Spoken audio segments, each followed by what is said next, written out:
नमस्कार, स्वागत है आपका हमारे चैनल 4 जागेंद्र मिश्रा में। महाशिवरात्रि की व्रत कथा। किसी नगर में चित्रभानु नाम का एक शिकारी रहता था। वह रोज जीवों को मारकर अपना परिवार चलाता था।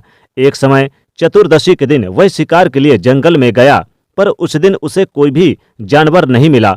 सारा दिन भूखा प्यासा भटकने के बाद वह एक तालाब के पास पहुंचा। उसने सोचा कोई न कोई जानवर यहाँ जरूर आएगा। वो वहीं तालाब के पास एक बेल के पेड़ पर चढ़कर बैठ गया।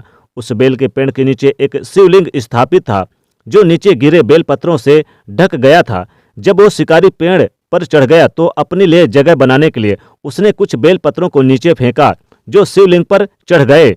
इस प्रकार दिन भर भूखा प्यासे शिकारी का व्रत भी हो गया और शिवलिंग पर बेलपत्र भी चढ़ गया। एक पहर रात्रि बीत जाने पर एक हिरणी तालाब पर पानी पीने पहुंची। शिकारी ने जब उसे मारने के लिए बाण चढ़ाया तो वो रोते हुए बोली, मैं गर्भवती हूँ, मेरा प्रसव काल आ गया है। यदि आप इस समय मुझे छोड़ देंगे तो मैं बच्चे को जन्म देकर तुरंत लौट आऊंगी। यह सुनकर शिकारी ने उसे छोड़ दिया। उस समय कुछ और बेलपत्र भी नीचे गिरकर शिवलिंग पर चढ़ गए। इस प्रकार अनजाने में उसने प्रथम पहर का पूजन भी संपन्न हो गया। कुछ देर बाद उसे एक दूसरी हिरणी आती हुई दिखाई दी। उसने उसे देखकर बाण चढ़ाया तो हिरणी ने विनम्रता पूर्वक निवेदन किया, हे शिकारी, मैं थोड़ी देर पहले ऋतु से निवृत्त हुई हूँ, अपने प्रिय की खोज में भटक रही हूँ। मैं अपने पति से मिलकर शीघ्र ही तुम्हारे पास आ जाऊंगी। तो शिकारी ने उसे भी जाने दिया। रात्रि के तीसरे पहर में शिकारी प्रतीक्षा करते करते कुछ बेलपत्र तोड़ तोड़ कर नीचे फेंकने लगा तो शिवलिंग पर चढ़ गए। तभी एक तीसरी हिरणी अपने 3-4 बच्चों के साथ वहां आई। उसे देखकर शिकारी बहुत खुश हुआ। वो जैसे ही उस पर बाण चलाने लगा, हिरणी कांप उठी और अपने अनाथ बच्चों की दुहाई देने लगी। शिकारी को उस पर भी तरस आ गया, दया आ गई और उसने उसे छोड़ दिया। सुबह होने में कुछ समय बाकी रह गया था। तभी एक बड़ा सा हिरण वहां पर आया। उसे देखकर शिकारी ने सोचा, मैं इसका शिकार अवश्य करूंगा, और उसने अपना बाण चढ़ाया। तभी हिरण बड़ी विनम्रता से हिरण बोला कि हे शिकारी, अगर आपने मुझसे पहले आने वाली तीनों हिरणियों को मार डाला तो कृपया करके मुझे भी शीघ्र मार डालो, ताकि मुझे उनके मरने का दुख ना हो। मैं उन हिरणियों का पति हूँ। यदि तुमने उन्हें जीवन दान दिया है तो मुझे भी कुछ क्षण के लिए जीवन दान देने की कृपा करो। वो तीनों मेरी खोज में भटक रही हैं। मैं उनसे मिलकर तुम्हारे समक्ष उपस्थित हो जाऊंगा। शिकारी ने दया कर उसे भी जाने दिया।